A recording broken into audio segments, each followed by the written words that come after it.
Olá, caríssimo telespectador da Rede Século XXI, obrigado pela sua audiência. Está começando mais um programa Luz da Vida, o nosso encontro semanal, todos os domingos, pôr do sol do primeiro dia do Senhor.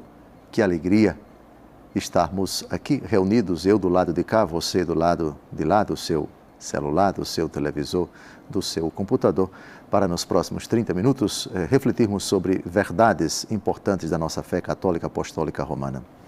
Pela 58ª vez, refletimos sobre o tema do juízo. Juízo, um dos 4 novíssimos. Novíssimos são as realidades que vão acontecer depois da nossa aventura humana aqui na Terra, e são 4 novíssimos: morte, juízo, inferno e paraíso.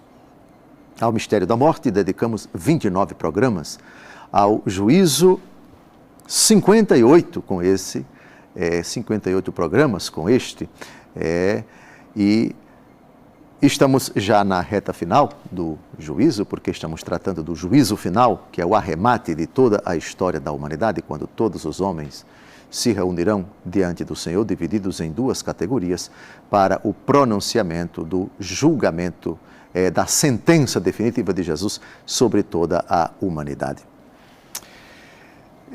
A nossa proposta já, esse é o 5º programa que nós dedicamos ao tema do juízo final. Mateus capítulo 25, versos de 31 a 46, o próprio Jesus descreve essa grande cena, e a nossa proposta é refletir versículo por versículo esse relato. Já refletimos, já explicamos os versículos 31 e 32, e agora vamos continuar o relato. Vamos comentar hoje os versículos 33 e o versículo 34. Vamos colocar primeiro diante da sua tela o versículo 33, para explicarmos bem o significado desta realidade. Vamos somente recordar o que diz o relato: quando o Filho do Homem voltar na sua glória e todos os anjos com ele, se sentará no seu trono glorioso. Todas as nações se reunirão diante dele e ele separará uns dos outros, como o pastor separa as ovelhas dos cabritos. Pronto, comentamos até aqui. Remeto você aos vídeos anteriores para o significado dessas imagens tão bonitas nesses 2 versículos já explicados. Agora vamos ao versículo 33. Atenção, contemple agora na sua tela. Colocará as ovelhas à sua direita e os cabritos à sua esquerda. Ovelhas, os eleitos. Cabritos, os condenados. A separação nós já vimos no programa anterior. Quem é que vai separar? No relato de Mateus capítulo 25, este relato é o próprio Jesus, mas na parábola da rede que é lançada ao mar, o próprio Jesus, em Mateus capítulo 13, versículo 49, diz que os anjos vão fazer essa separação. E esses 2 textos não estão em conflito, e já explicamos por quê. Agora vamos à questão de direita e de esquerda. Por quê as ovelhas vão para a direita e não para a esquerda? E por que os cabritos vão para a esquerda e não para a direita? Primeiro vamos nos despojar aqui de qualquer significado atual que essas 2 palavras têm em âmbito político. Fulano é de esquerda, fulano é de direita. Isso é categoria política ou filosófica ou ideológica atual. Não tem nada a ver com direita bíblica, com esquerda bíblica. Portanto, não é honesto quem pega essas palavras, direita e esquerda, nos relatos bíblicos e atribui às suas concepções, às suas visões filosóficas, ideológicas e políticas. Não. O sentido de direita e de esquerda aqui, que nem pode ser interpretado ao pé da letra, porque Deus é Espírito. E se Deus é Espírito, como é que se pode falar está à direita do Espírito e está à esquerda do Espírito? É verdade que direita e esquerda aqui tem relação ao Filho do Homem, e o Filho do Homem está ressuscitado, e se está ressuscitado, ele tem o seu corpo, e nesse sentido se pode falar de direita e de esquerda, de um corpo, mas atenção, atenção, aqui são imagens que são tiradas de uma adaptação que nosso Senhor Jesus Cristo faz de uma realidade que era própria de uma dimensão política, veja, não tem nada a ver com a política atual, de um sistema de governo que era muito comum no seu tempo, o rei. O rei, numa cerimônia, qualquer que seja ela, havia uma convenção de que o rei comparecia diante das pessoas, cercado de pompa, de glória, no trono, num espaço especialmente reservado de destaque para ele, e o lugar reservado para a pessoa que gozava do direito de sucedê-lo, primeiro a sua esposa sentada à direita, depois senta-se à direita também aquele que tem o direito de herdar o trono em caso da morte do rei, no caso o filho mais velho, ou dependendo da cultura, da civilização, se era a filha mais velha, enfim. Havia todo um ritual simbólico, havia todo um simbolismo.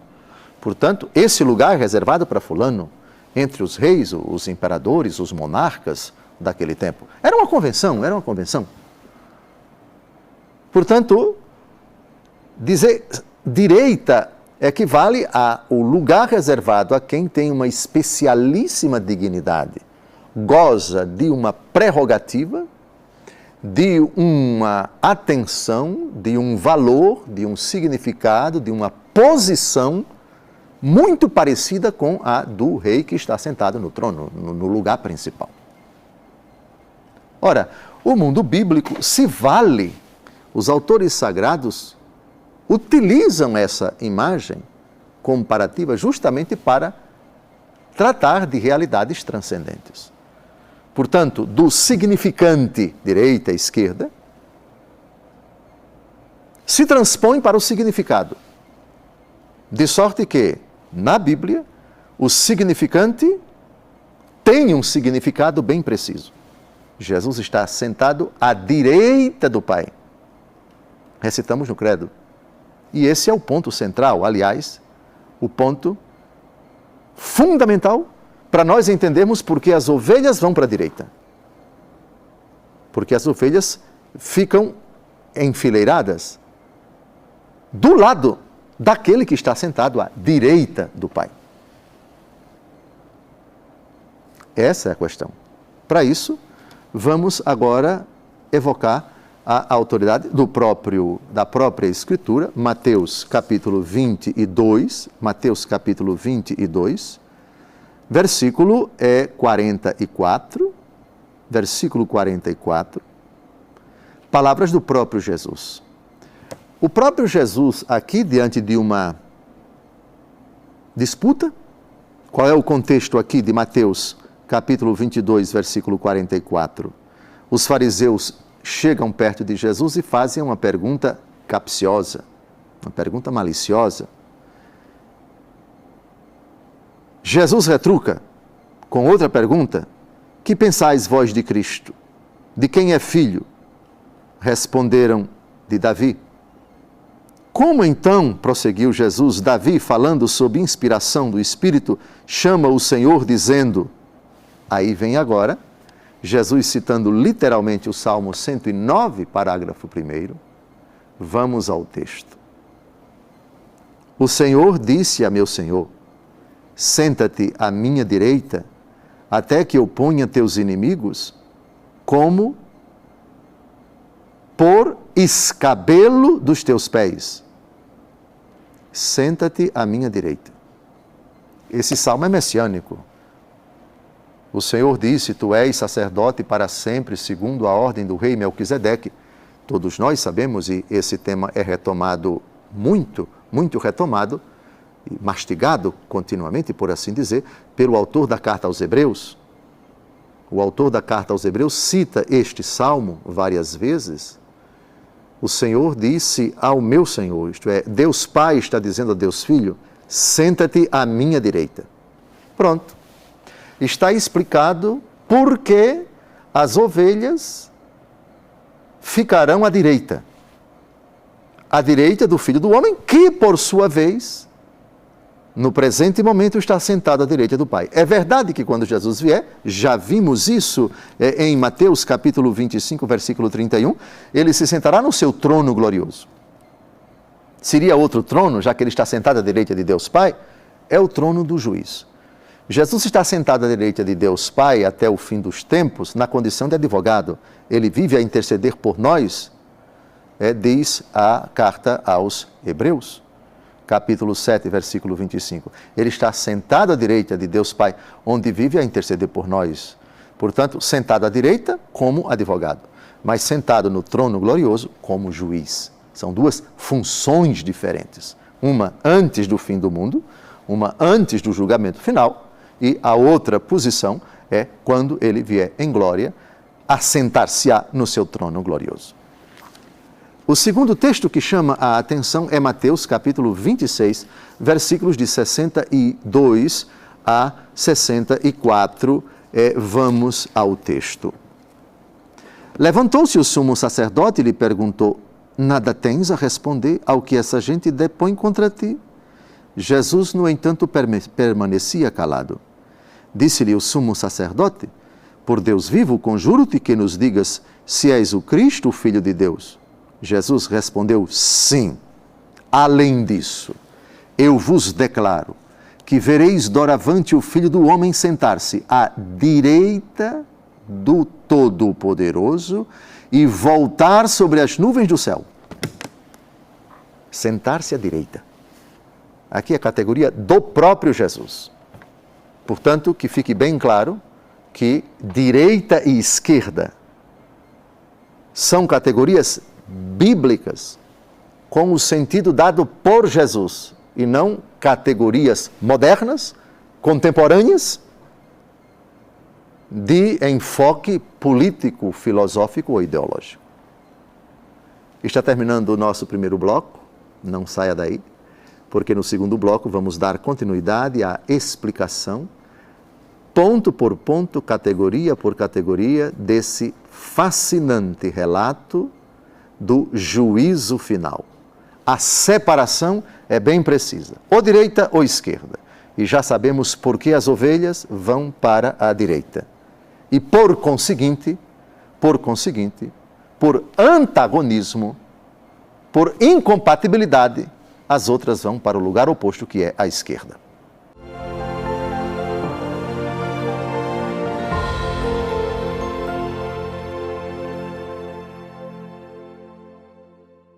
Olá, caríssimo telespectador da Rede Século XXI, obrigado pela sua audiência, que bom que você permaneceu conosco depois desse breve intervalo. Está começando o segundo e último bloco do nosso 58º encontro, programa Luz da Vida, dedicado ao tema do juízo. Juízo, um dos 4 novíssimos às últimas realidades que sucederão ao término da aventura humana aqui na Terra, e são 4 os novíssimos: morte, juízo, inferno e paraíso. Ao tema da morte dedicamos 29 programas e ao do juízo, com este, 58 programas. Continuamos o relato do juízo final, nas palavras de Jesus, nos lábios do próprio Jesus, em Mateus capítulo 25, versos de 31 a 46. Agora vamos refletir o versículo 34. Então, o rei dirá aos que estão à direita: vinde benditos de meu Pai, tomai posse do reino que vos está preparado desde a criação do mundo. Aqui Jesus se chama de rei. É ele que está narrando. E é significativo que no versículo 31, ele se chame de Filho do Homem, quando o Filho do Homem voltar na sua glória. E aqui no versículo 34, ele é chamado de rei. Nenhuma novidade, porque ele já tinha dito, como vai dizer no relato de Mateus, daqui a pouco no próximo capítulo, quando indagado pela autoridade que tinha o poder de soltá-lo, mas não soltou, Tu dizes, eu sou rei, e para isso vim a este mundo. Mas o meu reino não é deste mundo. Então Jesus virá para julgar os vivos e os mortos na condição de rei. Logo, com as prerrogativas plenas de quem recebeu todo o poder do Pai. Aliás, foi ele quem disse, ressuscitado, no capítulo 28 do Evangelho segundo Mateus, no finalzinho mesmo, de 17, versículos de 17 a 20. Toda a autoridade me foi dada no céu e na terra. Ora, tem toda a autoridade no reino, o rei. Jesus, rei, nosso Senhor Jesus Cristo, o rei do universo, é uma solenidade comemorada com muito júbilo na igreja, o último domingo do tempo comum, uma semana antes do começo do outro ano, que é o tempo do Advento, o primeiro domingo do Advento. Celebramos a realeza de nosso Senhor Jesus Cristo. O Apocalipse o chama de Rei dos Reis e Senhor dos Senhores. Jesus, com sua realeza, é o rei diante dos vassalos. Vassalos, porém, divididos em duas categorias. Somos sujeitos ao Rei Jesus pela fé e pelo batismo, participamos da sua realeza, temos um sacerdócio real, é o tema já do livro do Êxodo, o reino de sacerdotes é chamado Israel, tema que é retomado pela segunda carta de São Pedro e pelo Apocalipse de São João. Rei também dos demônios, rei também dos anjos decaídos, rei também dos condenados, dos homens e mulheres condenados. E essa realeza é imperiosa por toda a eternidade. Quer queira ou não, Jesus reina. No céu, na terra e nos infernos.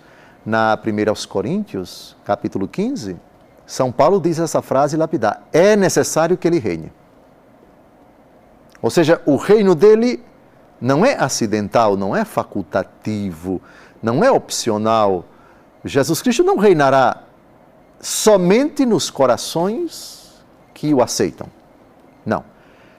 Nos corações que aceitam Jesus como rei, esse reinado possibilita felicidade, salvação, gozo e júbilo para quem o aceita.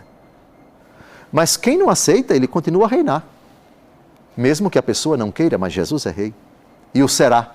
Portanto, é rei dos infernos, é rei dos diabos, é rei dos demônios, é rei dos condenados, porque o seu triunfo, porque o seu poder, que se estendem por toda a terra, e Cristo é Deus com o Pai e com o Espírito Santo, e Cristo é onipresente, e sua presença está em toda parte, logo sua realeza é em todas as partes, portanto, incluindo também os infernos. Só que no coração dos condenados e na alma no espírito dos demônios, eles não aceitam, mas Jesus, que respeita a sua decisão, que não pode voltar atrás, porque é uma decisão irrevogável e irretratável, a realeza de Cristo acontece do mesmo jeito. A única diferença é que a realeza de Cristo, neste caso, nos infernos, causa um tremendo sofrimento para os vassalos. Então o rei dirá, aos que estiverem à sua direita. Porque o rei se dirigirá primeiro aos eleitos e depois aos condenados. Porque o rei se dirigirá primeiro às ovelhas e só depois aos cabritos. Quem quiser ser o primeiro, seja o último, o servo de todos, a exemplo do Filho do Homem, que veio não para ser servido, mas para servir, e dar a sua vida em resgate de muitos. Primeiro, os eleitos, quem quiser ser o primeiro. Os que estão à direita fizeram de sua vida uma ocasião de serviço. Aqui, quem perder a sua vida por causa de mim, vai ganhá-la. Se tornaram os últimos. O último, aliás, primeiro diante de Deus. Eis aqui a serva do Senhor. A serva é a última. faça-se em mim segundo a tua palavra. Aqui está o momento fundante em que uma pessoa se torna última aqui para ser a primeira no céu. Ora, sendo a primeira, Deus vai se dirigir primeiro a elas, porque elas foram as primeiras. Não vai se dirigir aos condenados. Está claro? Existe uma lógica muito inteligente. Jesus é cadenciado ao extremo, com uma perfeição tremenda no uso de suas palavras, na lógica do seu raciocínio, no discorrer de cada detalhe do juízo final, tem uma razão de ser, primeiro isso, depois isso, depois isso. Por que isso, por que isso e por que aquilo? É o que nós estamos procurando descobrir com a ajuda de Deus. Então o rei dirá aos que estão à direita. Essa é a pontuação. Por que primeiro eles? Por que primeiro os que estão à direita? Agora, vinde, benditos de meu Pai. Tomai posse do reino que vos está preparado desde a criação do mundo. Benditos de meu Pai. O que é o bendito? É aquele de quem se diz bem. Diferente do maldito. Bendito, maldito. Bendito é aquele de quem se diz coisa boa. É aquele a quem se dirigem coisas boas. Aquele de quem se fala coisa boa. Esse é o sentido do bendito. E, de fato, é um adjetivo bem apropriado para os eleitos. Aqueles que muitas vezes aqui na terra disseram mal, falaram mal, caluniaram, injuriaram, perseguiram, foram tratados como a escória da humanidade, foram banidos, foram proscritos, foram caçados, foram tidos como a escória do universo. Agora são benditos. Oh, que júbilo, que maravilha. Benditos de meu Pai.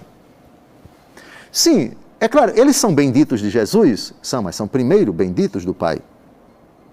Porque o Pai é princípio sem princípio. É óbvio que aqui está implícito, Jesus não está negando que eles são benditos de si.